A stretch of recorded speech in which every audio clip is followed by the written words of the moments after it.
ಆರ್ಥಿಕ ಯೋಜನೆಯ ಅವಶ್ಯಕತೆ. The need for financial planning.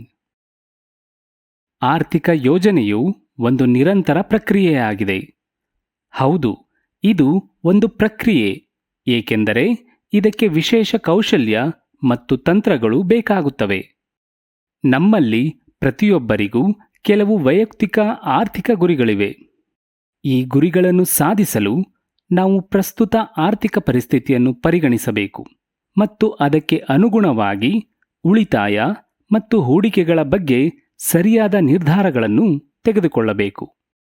ಇದು ಬ್ಯಾಂಕ್ನಲ್ಲಿ ಹಣವನ್ನು ಠೇವಣಿ ಮಾಡಲು ಅಥವಾ ಜೀವ ವಿಮಾ ಅಥವಾ ಮ್ಯೂಚುವಲ್ ಫಂಡ್ಗಳಂತಹ ಕೆಲವು ಹಣಕಾಸು ಉತ್ಪನ್ನಗಳನ್ನು ಖರೀದಿಸಲು ಮಾತ್ರ ಸೀಮಿತವಾಗಿಲ್ಲ.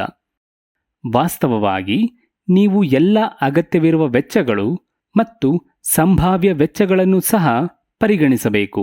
ಆರ್ಥಿಕ ಯೋಜನೆಯು ಉದ್ಯೋಗದಲ್ಲಿ ಪ್ರಾಜೆಕ್ಟ್ ಅನ್ನು ಅಥವಾ ಬಿಸ್ನೆಸ್ ಅಲ್ಲಿ ಪ್ರಾಜೆಕ್ಟ್ ಅನ್ನು ನಿರ್ವಹಿಸುವ ರೀತಿಯಂತೆಯೇ ಎಂದು ಪರಿಗಣಿಸೋಣ. ಒಂದು ನಿರ್ದಿಷ್ಟ ಪ್ರಾಜೆಕ್ಟ್ಗೆ ಎಷ್ಟು ಸಮಯ ಬೇಕಾಗುತ್ತದೆ? ಎಷ್ಟು ಬಂಡವಾಳ ನಮ್ಮ ಬಳಿ ಲಭ್ಯವಿದೆ? ಎಷ್ಟು ರೀತಿಯ ಉಪಕರಣಗಳು ನಮ್ಮ ಬಳಿ ಲಭ್ಯವಿದೆ ಮತ್ತು ಯಾವುದನ್ನು ನಾವು ಹೊರಗುತ್ತಿಗೆ ನೀಡಬೇಕಾಗುತ್ತದೆ? ಎಷ್ಟು ಜನ ಕೆಲಸಕ್ಕೆ ಬೇಕಾಗುತ್ತಾರೆ? ನೀವು ಎಲ್ಲದರ ಬಗ್ಗೆ ಯೋಚಿಸಬೇಕಾಗುತ್ತದೆ. ಅದೇ ರೀತಿ ನಿಮ್ಮ ಆರ್ಥಿಕ ಯೋಜನೆಯನ್ನು ಯೋಜಿಸುವಾಗ ಎಲ್ಲ ಆಯಾಮಗಳನ್ನು ಪರಿಗಣಿಸಬೇಕಾಗುತ್ತದೆ. ಆರ್ಥಿಕ ಯೋಜನೆಗೆ ಅವಶ್ಯಕತೆಗಳು: ಹಣದುಬ್ಬರದ ಪ್ರಭಾವ, ಇಂಪ್ಯಾಕ್ಟ್ ಆಫ್ ಇನ್ಫ್ಲೇಷನ್. ನೀವು ಚಿಕ್ಕವರಿದ್ದಾಗ 25 ಪೈಸೆಗೆ ಸಿಗುತ್ತಿದ್ದ ಚಾಕ್ಲೇಟ್ನ ಈಗಿನ ಬೆಲೆ ಎಷ್ಟು? ಅಥವಾ 5 ರೂಪಾಯಿ ಚಾಕ್ಲೇಟ್ನ ಉದ್ದ ಮತ್ತು ಅಗಲವು ಕಡಿಮೆಯಾದ ಬಗ್ಗೆ ಯೋಚಿಸಿ. ಇದನ್ನು ಹಣದುಬ್ಬರ ಎಂದು ಕರೆಯಲಾಗುತ್ತದೆ. ಬೆಲೆಗಳ ಹೆಚ್ಚಳದ ಜೊತೆಗೆ ಬದಲಾಗುತ್ತಿರುವ ಆರ್ಥಿಕ ಯೋಜನೆಗೆ ಅನುಗುಣವಾಗಿ ಪ್ರತಿ ವರ್ಷ ಉತ್ಪನ್ನಗಳ ಮತ್ತು ಸೇವೆಗಳ ಬೆಲೆಗಳು ಹೆಚ್ಚಾಗುತ್ತವೆ. ನಿಮ್ಮ ವೈಯಕ್ತಿಕ ಆರ್ಥಿಕ ಯೋಜನೆಯ ದರವೂ ಕೂಡ ಹೆಚ್ಚಾಗುತ್ತದೆ.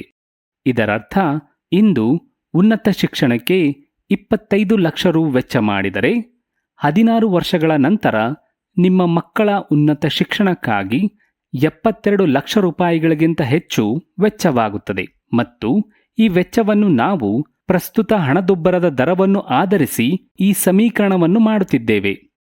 ಪ್ರತಿ ವರ್ಷ ಹಣದುಬ್ಬರದ ದರವು ಹೆಚ್ಚಾಗುತ್ತಿದೆ ಎಂಬುದನ್ನು ಗಮನದಲ್ಲಿಡಿ. ಇದರರ್ಥ ಹಣದುಬ್ಬರದ ಪ್ರಭಾವವು ಇಂದು ಆರ್ಥಿಕ ಯೋಜನೆಗೆ ಅಗತ್ಯವಿರುವ ಪ್ರಮುಖ ಕಾರಣವಾಗಿದೆ. ಅನಿರೀಕ್ಷಿತ ವೆಚ್ಚಗಳಿಗೆ ಸಿದ್ಧರಾಗುವುದು. Contingency fund availability. ಭವಿಷ್ಯದಲ್ಲಿ ಉದ್ಯೋಗ ಅಥವಾ ವ್ಯಾಪಾರ ವಲಯದಲ್ಲಿ ಯಾವ ಬದಲಾವಣೆಗಳು ಸಂಭವಿಸಬಹುದು ಎಂಬುದನ್ನು ಇಂದು ಊಹಿಸಲು ಸಾಧ್ಯವಿಲ್ಲ. ತಂತ್ರಜ್ಞಾನದಲ್ಲಿನ ಬದಲಾವಣೆಗಳು ಮತ್ತು ಅವುಗಳು ಸಾಗುತ್ತಿರುವ ವೇಗವು ಅನೇಕ ವ್ಯವಹಾರಗಳಲ್ಲಿನ ಬೇಡಿಕೆಯ ಮಾದರಿಗಳನ್ನು ಬದಲಾಯಿಸುತ್ತಿದೆ. ಹೊಸ ತಾಂತ್ರಿಕತೆಯ ವ್ಯವಸ್ಥೆಯ ಜಾರಿಯಿಂದಾಗಿ ಕಾರ್ಮಿಕರಿಗಿರುವ ಬೇಡಿಕೆಯು ಕಡಿಮೆಯಾಗುತ್ತಿದೆ ಎಂಬುದಕ್ಕೆ ನೀವು ಅನೇಕ ಉದಾಹರಣೆಗಳನ್ನು ಕೇಳಿರಬಹುದು.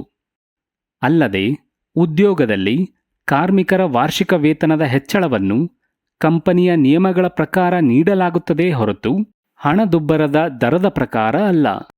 ಅದಕ್ಕಾಗಿಯೇ ಇಂದೇ ಯೋಜನೆ ಮಾಡುವುದು ತುಂಬಾ ಮುಖ್ಯವಾಗಿದೆ. ವಿವಿಧ ಕಾರಣಗಳಿಂದಾಗಿ ಹದಗೆಡುತ್ತಿರುವ ಆರೋಗ್ಯ, ಅನಿರೀಕ್ಷಿತ ಆರೋಗ್ಯ ವೆಚ್ಚ ಮತ್ತು ವಯಸ್ಸಾದ ಪೋಷಕರ ಜವಾಬ್ದಾರಿಗಳನ್ನು ಪರಿಗಣಿಸಿದರೆ ಇಂದು ಆರ್ಥಿಕ ಯೋಜನೆಯ ಅಗತ್ಯತೆಯನ್ನು ಒತ್ತಿ ಹೇಳುತ್ತದೆ. ಅನಿರೀಕ್ಷಿತ ಖರ್ಚುಗಳು ಉದ್ಯೋಗ ಅಥವಾ ಆರೋಗ್ಯದ ಕಾರಣಗಳಿಂದ ಮಾತ್ರವಲ್ಲದೆ ಉನ್ನತ ಶಿಕ್ಷಣ, ಮನೆ ರಿಪೇರಿ ಮುಂತಾದ ಅನೇಕ ಅಂಶಗಳಿಂದಲೂ ಉಂಟಾಗಬಹುದು. ನಿಮ್ಮ ಮಾಸಿಕ ಆದಾಯವನ್ನು 6 ಭಾಗಗಳಾಗಿ ವಿಂಗಡಿಸಬೇಕೆಂದು ಆದರ್ಶ ಸಿದ್ಧಾಂತವು ಹೇಳುತ್ತದೆ. ಅಂದರೆ ಸಂಬಳ ಪಡೆಯುವ ವ್ಯಕ್ತಿಯು ತನ್ನ 6 ತಿಂಗಳ ಸಂಬಳವನ್ನು ಅನಿರೀಕ್ಷಿತ ಖರ್ಚುಗಳಿಗಾಗಿ ಕಾಯ್ದಿರಿಸಬೇಕು. ಈಗ ನಿವೃತ್ತಿ ನಿಧಿಯ ಕಡೆಗೆ ಹೋಗೋಣ. Retirement corpus. ಹಣದುಬ್ಬರವು ಏರುತ್ತಲೇ ಇರುತ್ತದೆ ಎಂಬುದನ್ನು ದಯವಿಟ್ಟು ಗಮನಿಸಿ. ನಿಮ್ಮ ಪೋಷಕರು ತಮಗಾಗಿ ಮಾಡಿದ ಉಳಿತಾಯ ಇಂದು ಹೇಗೆ ಅಸಮರ್ಪಕವಾಗಿದೆ ಎಂದು ಸಾಬೀತುಪಡಿಸುತ್ತಿದೆ ಎಂಬುದನ್ನು ನೋಡಿ. ಇಂದು ನಿಮ್ಮ ಕೆಲಸ ಎಷ್ಟೇ ಉನ್ನತ ಮಟ್ಟದಲ್ಲಿದ್ದರೂ ಪರವಾಗಿಲ್ಲ, ನೀವು ಅದರಿಂದ ಪಿಂಚಣಿ ಪಡೆಯಲು ಆಗುವುದಿಲ್ಲ ಎಂಬುದನ್ನು ದಯವಿಟ್ಟು ಪರಿಗಣಿಸಿ. ಇದರರ್ಥ ನಿಮಗೆ ನಿಮ್ಮ ಪಿಂಚಣಿಯನ್ನು ಯೋಜಿಸುವ ಜವಾಬ್ದಾರಿ ಕೂಡ ಇದೆ. ಇಲ್ಲಿ ಹಣದುಬ್ಬರದ ಪ್ರಭಾವವನ್ನು ಗಣನೆಗೆ ತೆಗೆದುಕೊಳ್ಳಬೇಕು.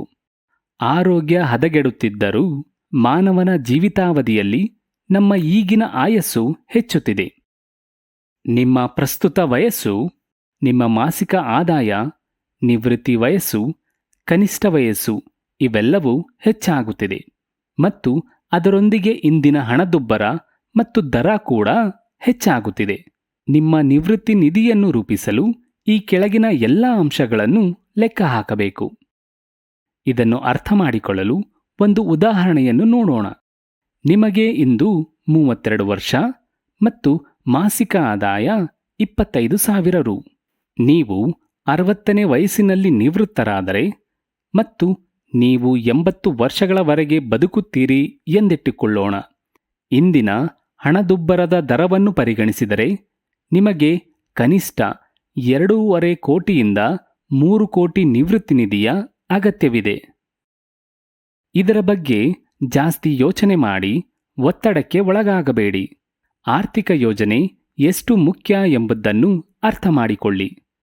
ಈಗ ಜೀವ ವಿಮಾ ಅಂದರೆ ಇನ್ಶೂರೆನ್ಸ್ ಪ್ಲಾನ್. ಆರ್ಥಿಕ ಯೋಜನೆಯ ಮೂಲಕ ಕುಟುಂಬದ ಪ್ರತಿಯೊಬ್ಬರಿಗೂ ವೈಯಕ್ತಿಕವಾಗಿ ವಿಮೆ ಮಾಡುವುದು. ಇದು ನಿಮಗೆ ಎಷ್ಟು ಹೂಡಿಕೆಯ ಅಗತ್ಯವಿದೆ ಮತ್ತು ಎಷ್ಟು ಹೂಡಿಕೆ ಸಾಧ್ಯ ಎಂಬ ಪರಿಕಲ್ಪನೆಯನ್ನು ನೀಡುತ್ತದೆ.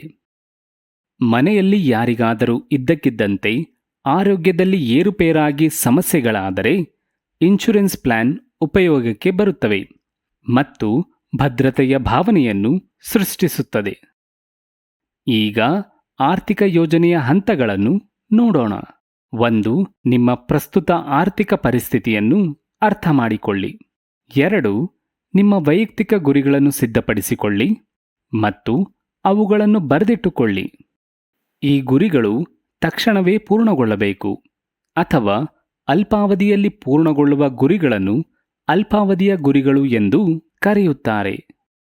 ಮತ್ತು ಕೆಲವು ವರ್ಷಗಳಲ್ಲಿ ಪೂರ್ಣಗೊಳಿಸಬೇಕಾದ ಗುರಿಗಳು ದೀರ್ಘಾವಧಿಯ ಗುರಿಗಳಾಗಿವೆ. 3.